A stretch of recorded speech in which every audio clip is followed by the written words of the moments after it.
Yes, it's nice. We want to kill them. And that Shabbos, basically. You're going to treat them. It really doesn't want to kill them. Yeah, it'll sound incredible. So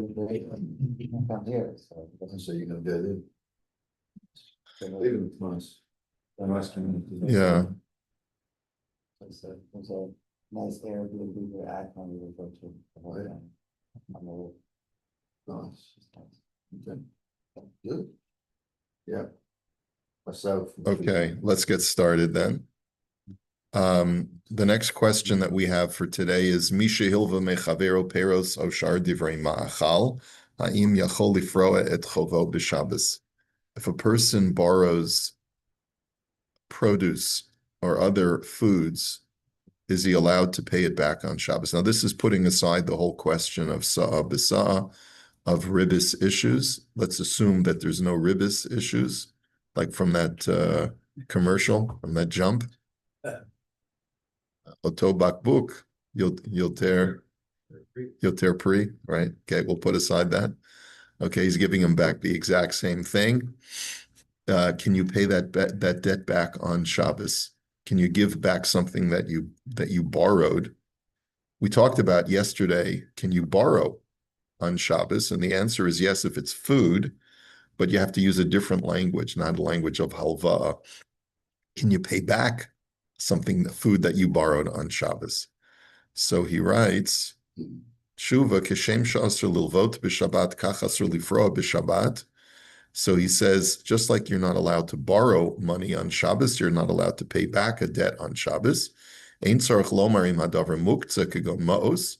This is not only true if the item is muktzah, like produce, like money.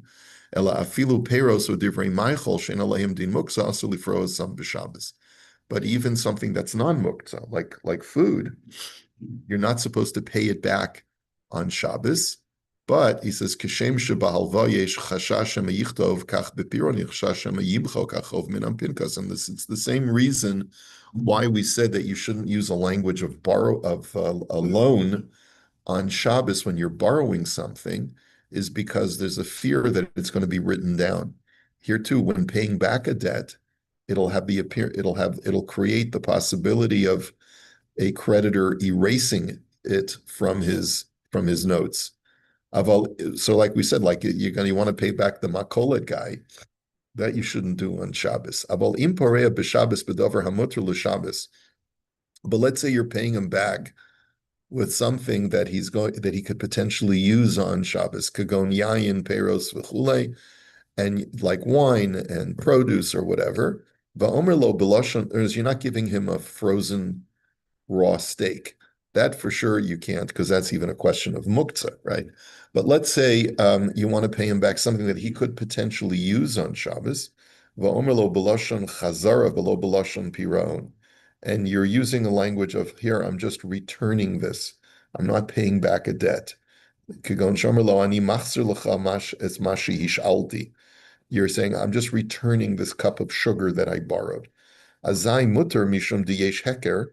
So then it's permissible because you're using a distinct language. And therefore, the person will not come to erasure on Shabbos. Now, this is an example for me of the lack of, let's see. This is a lack of organization in the Sefer, unfortunately. And it's one of the things that sort of rubs me the wrong way, because this question came, like, it should have come immediately after the question of borrowing a cup of sugar on Shabbos. Should have come the question of paying back with a cup of sugar. But instead, he put in another question in the middle, which is the one we saw at the end of yesterday's session, where we talked about where a guy lends money without stipulating payback date, and then he wants to collect with more immediacy.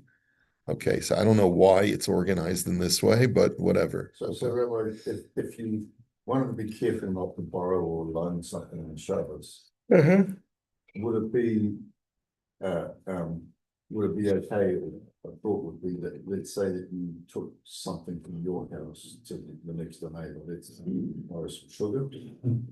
And so you took some color with you to your neighbor, something they could use straight away. You asked if you could swap the color for the sugar.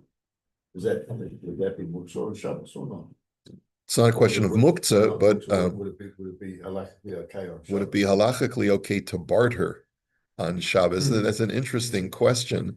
Are you allowed to? Is that like purchase and sale? Is it like a transaction? That's an interesting question. It could be that this would this might be problematic on Shabbos. Now you don't have the same problem of you may come to write something down. But it's all verbal. Right, it's all verbal. It's all verbal. And there's no need to write anything down because it's an immediate transaction without any repercussions. And you're not giving them something that they're not going to use straight away. Yeah. So it's probably within the same genre is that you should use a different language other than what you would use in a formal transaction. Right. Yeah. But you wouldn't say, I'm buying the sugar with this color. So Yeah, could I swap some sugar for this color? Would be maybe a way you could phrase it. Therefore, it's Maybe. Can you do a Kenyan on Shabbos? But generally, we don't do kinyanim on Shabbos unless there's. But you realize that anytime I bring a bottle of wine to your house on Shabbos, that's a kinyan. You're making a kinyan on it. So the exception that we do allow is food. Food items, we do allow you to either take possession. We allow you to transact. We allow you to transfer ownership from one person to the other. Generally speaking, however, we don't permit kinyanim on Shabbos. So if let's say, want to give a bar mitzvah boy a sefer, I have someone be kona it for him before Shabbos on his behalf so that we don't get into the problem. It's a rabbinic problem of creating transactions on Shabbos. But with food items, we're generally lenient. Okay. Right, if you do that, Shelty and, Hazarti thing, say you don't come to write, but what say there's written records of the credit and the debit and all that in your books. The books are not after that you return. So if indeed there is a ledger with this information, then I don't think it would be permissible on Right, Shabbos. then the guy will come back and say you didn't pay me back. That's right. So we're talking about a friendly, neighborly loan and returning. I was just thinking if somebody has Nest on their front door, that has the ability to record all voices and everything that goes on automatically. So if you did the transaction, you're fine. Well, that's another Shiloh, whether you need to turn off your Nest before Shabbos. Light goes on the Nest. Is that right? I took on my battery. Mhm. Yeah, I have a Ring doorbell, and so it runs on a battery, so it doesn't turn on. But my wife is very from, and she covers the Ring doorbell every Friday. I told her that technically we could get by without it, so in case she ever forgets, we're still okay. But it does record people who come up to the doorbell, but it doesn't really, it doesn't make any motions. No, but that recording is held for a period of time. Yeah, but that's okay. We do the same thing at the shul for security reasons. We have, Yeah, true. yeah, and whenever you walk in here, Yeah. you're on camera, guys. Smile. That's Easy right. to say. That's right. Can. Exactly. I'm wondering on this barter thing, I mean, is there ever an issue if it just looks like a business transaction? Well, That's that's part of why the wording is so. yeah, that's what you want to avoid. You want to avoid anything that smacks of a business transaction. The rabbis generally forbade lest you come to write down. You don't want to say, I'm buying the cup of sugar, I'm paying you with this color. If you could say, Yeah. I need sugar, and you probably need a color, so let's just do that. Or you could say to your friend, look, I need a cup of sugar. I'm all out. Do you mind? Do you have? And then you could say to him, but I don't want to feel indebted to you. So please accept this challah in lieu of the cup of sugar. So, so. Can you snore money on Shabbos? Can you start that? You can verbally solicit on Shabbos. Yeah. You don't have to But say, no one else you don't is. have to say Nit Shabbos Garet anymore. No one else is on. Yeah, What about where you place the paper flip? Is that a problem? no. Okay. All right. Next she'ela. Lo vesherotza lifroa eschovo lifnei shehigia zman hapiro. So you have a borrower who wants to pay back the debt before the date of maturity. Hayim hamal v'yachol la'akev milakabel eschovo. Can the creditor refuse payment? B'taina she'eno rotza shi'amos b'achriyusa. Because he says, I don't want to, remember, we talked about the case The other way. of where a guy wants to pay back the debt in a desert. And the guy says, you give where you like, or let's say you're on a hiking trail, and the guy says, I'd like to pay you back. I owe you $100 here. And the guy says, you're giving this to me now on a hiking trail. I don't want to have to take the response. I'm wearing shorts and I'm sweating through and through. I don't want to, I don't even have my wallet on me. I don't want to take this. So you have a right to refuse. What about a guy who is not in hiking shorts? It's in town. He just says, I don't want to be responsible for this cash. I was hoping to pick up the money from you on the date that it was due, because that's the day that I run to the bank. And I don't want to have to, the bank's closed today, and I don't want to have to deal with this. So elarak bizman shiagi zman hapiron yikabel et ma'otav shachayav la. Does a lender have a right to say, I refuse repayment of the loan? Does he have a right to do that? So the answer is lo v'sherotza lifroa eschova lifnei shehigia zman hapiron shekavu kidei shelo yu amos ba'achriyuso yoter. If that's the case, where the lender doesn't want to take possession of the money before it's due because he doesn't want to have to deal with watching over the money, af im ein hamal v'rotza lakablon eno yachol lakakev milakabel eschovo. He doesn't have a right to refuse payment. And why is that? Mipnei shekvius hazman hi letakanas haloive v'lachein ein shomen lamalve v'chayv lekabel eschova. And the reason is because the deadline to pay back the loan is for the benefit of the borrower, not for the benefit of the lender. In other words, it is to establish for the borrower a timeline by which he has to get back the money. And therefore, we don't admit the Malva's argument that he doesn't want to take the money and he has to accept the money. Ulam, however, im choshesh haloive she'im yisharu hamos biyado alu lavo lidei hefsid. However, if the lova is worried that if the money will remain in his hands, he could incur a loss of money. Let's say kagon chiluf hamatbeos o gezeras hamisim ha'atidim lava uchedoime. That, let's say, for example, the reason why the lova wants to pay back the money prematurely is because the market is changing. Let's say the currency is about to change. They're minting new currency, and he doesn't want to have to worry about the old currency. Or like, he wants to pay back before the new currency is minted. Or let's say there's new tariffs coming along, which is actually very timely. Because what is it, August 1st? Yeah. Is this today, August 1st? Yeah. Yes. So what Signed the executive order, it's 10:30 last night, where is Canada holding by the, 35%. we couldn't get a deal? No, What's wrong with Carney? We couldn't that's what get, they're They saying. announced a right with Palestinian them. state. Yeah, Trump said, I'm making a deal very hard now that you said you're gonna recognize Palestine. as a-" It's not great for the Jews, because then they'll say, oh, it's the Jews' fault we didn't get it. really? Yeah.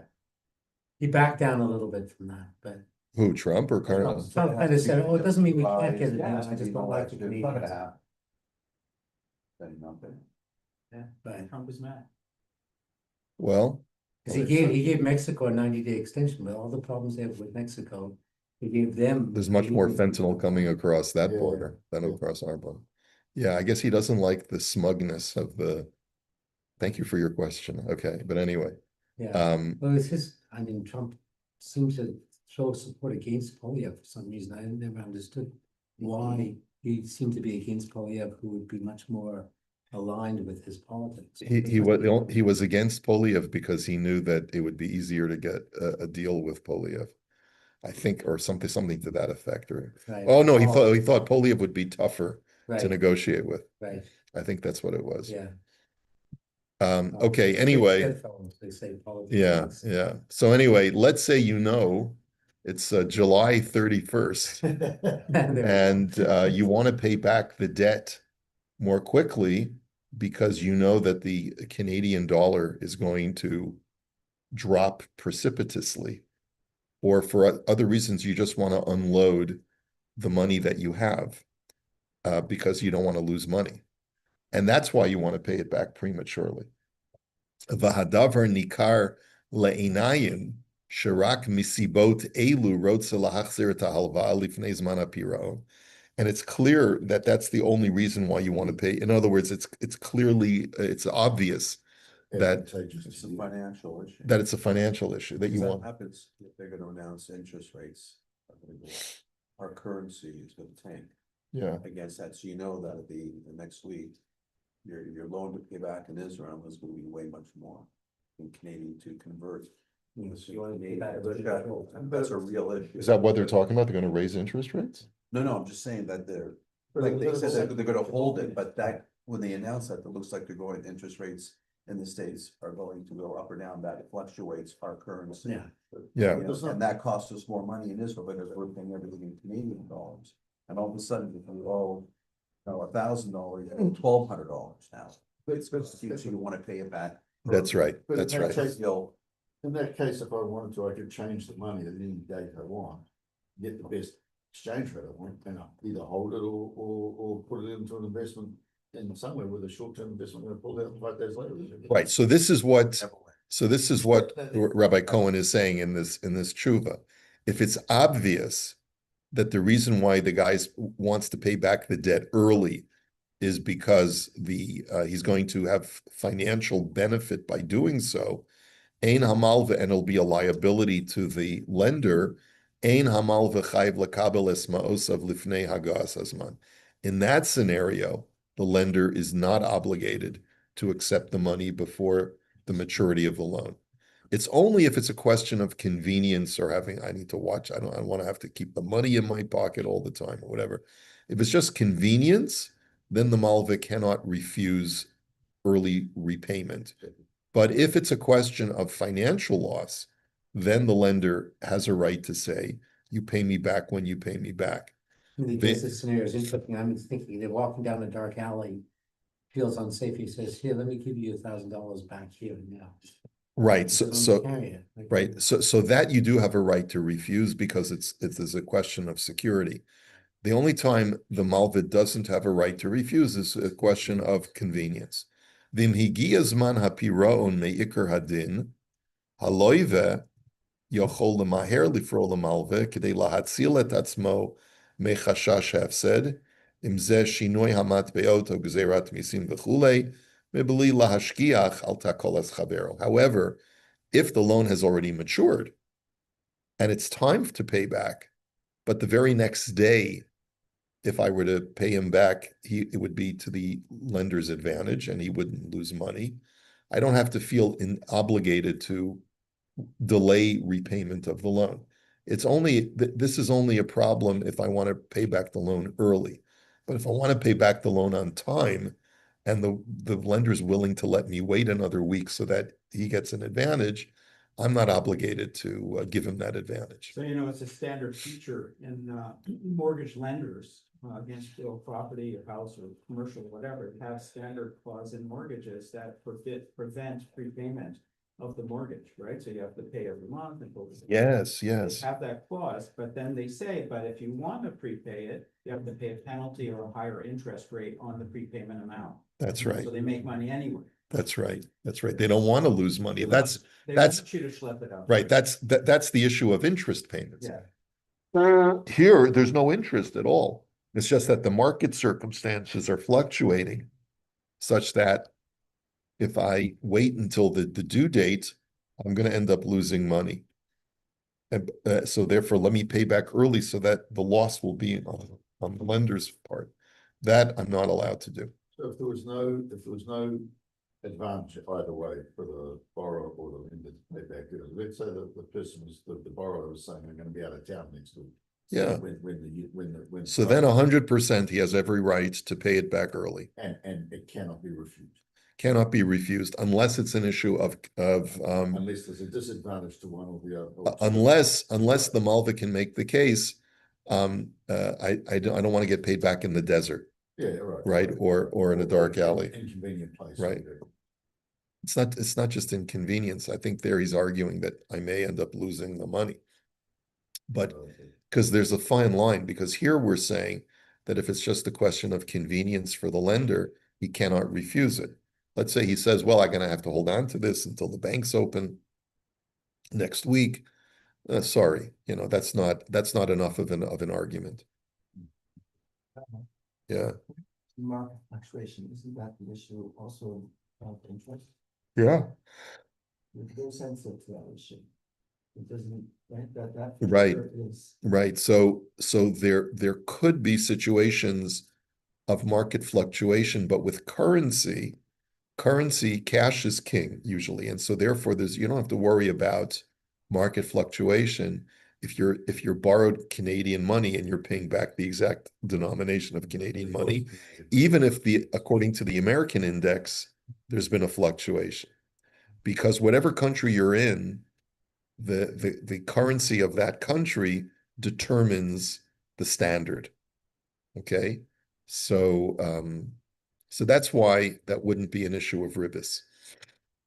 But if, let's say, I borrowed American dollars in Canada, or if I borrowed Canadian dollars in America, or everything goes according to there could potentially be ribis. If I borrowed, let's say I'm in New York and I borrow 100 Canadian dollars, and then I pay back 100 Canadian dollars, but the Canadian dollar is now worth more. So then that would be a problem of ribis. Now that's not going to happen because the Canadian dollar is constantly going down. So you wouldn't have that problem. We hope it'll go up one day, but it looks like as long as Carney's in office, he said, unfortunately, I mean, I don't know why I have such a negative attitude towards the guy, but It can't be worse than Trudeau, is it? yeah, he could be. And the reason is because he's smart. But he's a smart idiot, and Trudeau was a dumb idiot. He had a meeting, an hour meeting with us, Palestinian, and he hasn't met with the end yet. So that says something right there. It speaks volumes. Speaks volumes. Okay. Well, when are these people going to learn? If you bless Israel, you'll be blessed. If you try to mess with Israel, you're going to be cursed. And that's the story of the world. It's written in the Torah, and the world still hasn't figured that out. Okay. Yeah, some of the world have figured it out. Okay, next. Tashlum chov shel ishto, paying back your wife's debts. She'ela. Isha nesu'ah hamit aseket b'mamon b'fnei atzma. So you have a woman who's married, but she also is financially, has some financial independence. She has her own bank account. Okay. V'lovta ma'ostam ve'in biyada lahachzir hachov. And she borrowed some money, and she doesn't have the ability to pay it back. Ha'im ba'ala chayav l'shalem avura et hachov. Does a husband have an obligation to pay back his wife's debts? Okay, what do you say, folks? What? What do you mean, what kind of questions? No, it's It's interesting we have to take care of your wife's home. What is the other? So the issue is with, if she had her own. Well, bank if you have separate bank accounts, Yeah, she So might, you're- she might be, what's it called, an ironclad, or iron condition, where the wife is responsible for her own. She has her own earnings, and she's Yeah. responsible for her own actions. right? There are situations in halacha where a woman could say, I want financial independence on certain parts of my assets. Right. She does bring certain assets into the marriage, and the husband has rights to those assets. But if they both agree that they will have separate bank accounts, because let's say we're both working, and we can have 3 accounts. We can have a joint account, You can have your account and I'll have my account. And that money we use for investments, let's say. And the woman, instead of using that money for investments, decides, or maybe she wants to use her money for investments, but she borrows money in order to make a really good investment that she thought was a good investment. Turns out it goes machula, and now she's stuck. Do I, as her husband, have an obligation to pay her debts? In other words, can her creditor come take me to Beis Din if it's a frum guy that she borrowed the money from, and take me to Beis Din and sue me? Gonna work in the reverse too, the husband, when they go to the wife. Sure, well, that's, you So know, that's what If the they, question if they have should be separate, that- if they have separate bank yeah, accounts. maybe it is. The question would be whether they had any joint assets, because if they're joint assets, then you have something that she owns, that now you have, like you could. It live- could be, So but if they but had a joint asset true, in the house. correct. It could be the house is a joint asset. Right. Depends what the creditor has a lien on, right? But let's say all of their assets are separate except for their spending accounts. This is not such an uncommon question. You could have a couple that gets married in their 50s or 60s, second marriage for both of them. They both have their own kids and they love each other, but they also realize there are financial realities that, you know, in each of their families. So they yeah, Family assets right. as they work. So it's not like this isn't a bizarre question, right?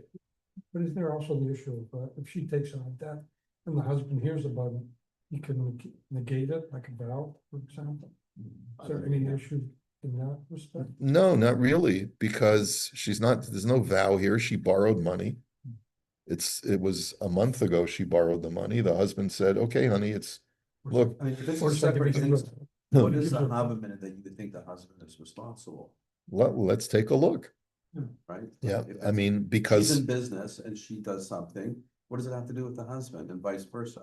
well, there are, I mean, I'm sure there are probably headlines about this all the time. When a guy is arrested for impropriety, like, you know, when, what's his name, Madoff, was indicted for his, whatever he did, you know, the Ponzi scheme. Like, was his wife liable? Did she have any liability? What you have to sort of analyze, what kind of financial connection do they have? So this is what we have to talk about. Okay. So, yeah. Isha Nesua Hamitaaseket b'mamon b'tzura atzma'it. So again, he's describing the case. A woman deals with her own finances independently of her husband. V'livta ma'ot stam, and she took out a loan. Ein habal chayev l'shalem. The husband has no obligation to pay back that debt. Vim lavita yachadim ba'ala, but if she borrowed jointly with her husband, in other words, they both signed on the promissory note, so dinam kishnayim shalavu me'echad, then their halacha is no different from two partners who took out a loan jointly. Shekol echad mehem mitchayev l'shalim kol hachov, that each party is wholly liable. Okay, chatzi chov midin loive, v'chatzi midin arev. In other words, I have, if let's say we jointly borrow $1,000, each one of the two parties has an obligation to pay back the full $1,000. Why? Because we look at it as if each of us borrowed 500, plus we acted as a guarantor on the other 500. So even if my partner defaults on the loan, I have to come up with the full $1,000. Is that what happened to you? That's what happened to you, right?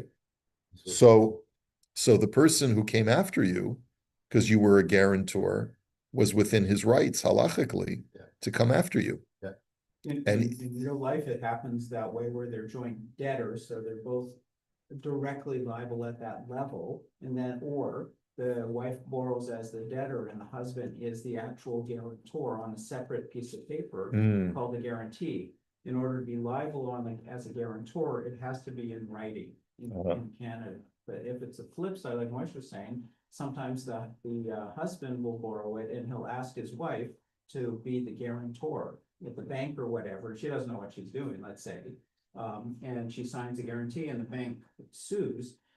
Often the defense is My husband forced me to do it. No And I didn't independent legal advice, understand it, but and I independent didn't have legal. independent legal advice, and the court sometimes exonerates her from the guarantee. Isn't that sexist? Yeah, yeah.